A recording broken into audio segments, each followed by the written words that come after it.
3월 5일 수요일 매일 성경 묵상을 시작합니다. 오늘 함께 나눌 말씀은 누가복음 8장 40절에서 56절입니다. 누가복음 8장 40절에서 56절의 말씀을 제가 봉독합니다. 예수께서 돌아오심에 무리가 환영하니 이는 다 기다렸음 이러라. 이에 해당장인 야이로라는 사람이 와서 예수의 발 아래에 엎드려 자기 집에 오시기를 간구하니 이는 자기에게 12살 된 외딸이 있어 죽어가 미러라. 예수께서 가실 때에 무리가 밀려들더라. 이에 12회를 혈루증으로 앓는 중에 아무에게도 고침을 받지 못하던 여자가 예수의 뒤로 와서 그의 옷가에 손을 대니 혈루증이 즉시 그쳤더라. 예수께서 이르시되 내게 손을 댄 자가 누구냐 하시니 다 아니라 할 때에 베드로가 이르되 주여 무리가 밀려들어 미나이다. 예수께서 이르시되 내게 손을 댄 자가 있도다. 이는 내게서 능력이 나간 줄 알미로다 하신대. 여자가 스스로 숨기지 못할 줄 알고 떨며 나와 엎드려 그 손댄 이유와 곧 나은 것을 모든 사람 앞에서 말하니 예수께서 이르시되 딸아 네 믿음이 너를 구원하였으니 평안히 가라 하시더라. 아직 말씀하실 때 해당장이 집에서 사람이 와서 말하되 당신의 딸이 죽었나이다. 선생님을 더 괴롭게 하지 마소서 하거늘 예수께서 들으시고 이르시되 두려워하지 말고 믿기만 하라. 그리하면 딸이 구원을 얻으리라 하시고 그 집에 이르러 베드로와 요한과 야고보와 아이의 부모 외에는 함께 들어가기를 허락하지 아니하시니라. 모든 사람이 아이를 위하여 울며 통곡하며 예수께서 이르시되 울지 말라. 죽은 것이 아니라 잔다 하시니 그들이 그 죽은 것을 아는 고로 비웃더라. 예수께서 아이의 손을 잡고 불러 이르시되 아이야 일어나라 하시니 그 영이 돌아와 아이가 곧 일어나거늘 예수께서 먹을 것을 주라 명하시니 그 부모가 놀라는지라. 예수께서 경고하사 이 일을 아무에게도 말하지 말라 하시니라. 아멘. 오늘 본문에는 해당장 야이로의 딸을 살려주신 일과 12회를 혈루증으로 앓던 여인이 고침받은 두 가지 이야기가 기록되어 있습니다. 결론적으로 말씀드리자면 주님께 나오면 파괴되고 망가진 인생이 회복이 된다는 겁니다. 먼저 12회를 혈루증으로 앓던 이 여인은 사실 모든 것이 파괴된 상태입니다. 왜냐하면 율법에 의하면 남자나 여자 할 것 없이 어떤 이유로든지 몸에서 피를 흘리게 되면 부정한 상태가 됩니다.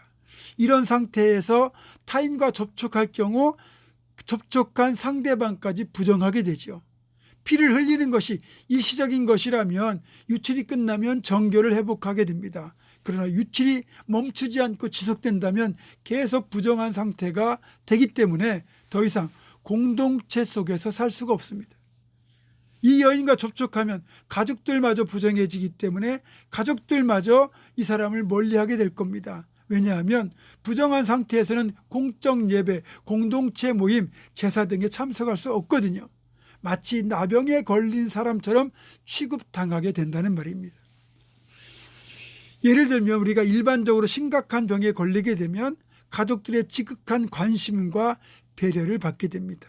그래서 가족의 소중함과 고마움을 새삼 느끼게 되는데 나병은 전혀 그렇지 않거든요.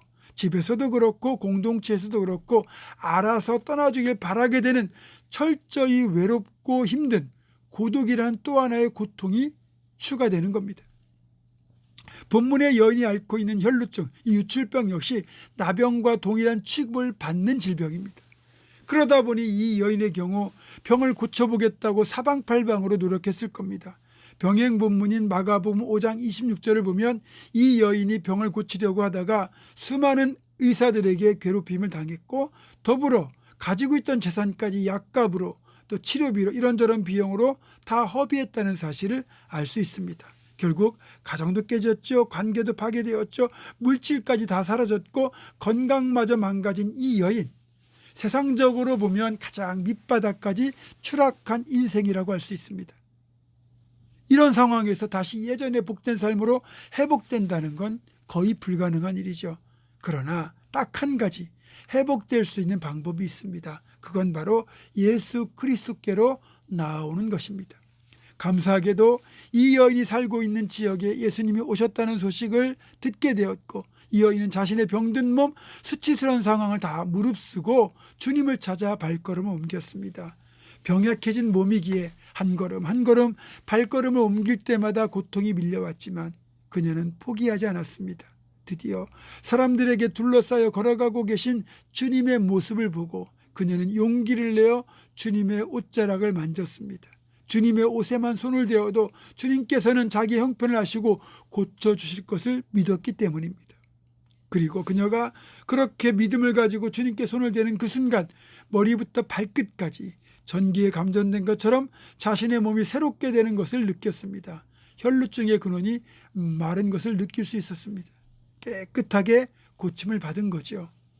그리고 주님은 이 여인에게 이렇게 말씀하셨습니다. 딸아, 네 믿음이 너를 구원하였으니 평안히 가라. 아멘. 이제 이 여인은 건강이 다시 온전하게 회복이 되었고 관계가 회복되었으며 무엇보다 하나님의 영적인 관계가 완전히 회복되었습니다. 주님께 나왔을 때 누리게 된 축복입니다. 우리가 어떤 상황과 형편에 처해 있든지 주님께 나오기만 하면 회복될 수 있다는 것, 이 사실을 잊지 않기를 주님의 이름으로 축원합니다. 그리고 혈루증을 앓던 여인을 고쳐주신 주님은 이제 본래의 목적지인 해당장 야이루의 집에 도착하셨습니다. 모든 사람들이 해당장의 딸이 죽었다고 통곡하고 있는 것을 보고 울지 마라. 죽은 것이 아니라 자고 있는 것이다 라고 말씀하셨고 사람들은 그 주님의 말씀을 비웃었습니다. 그러나 주님은 그들의 비웃음과 상관없이 죽은 소녀를 향하여 달리다 쿰 하셨습니다. 소녀야 일어나라 라는 말입니다.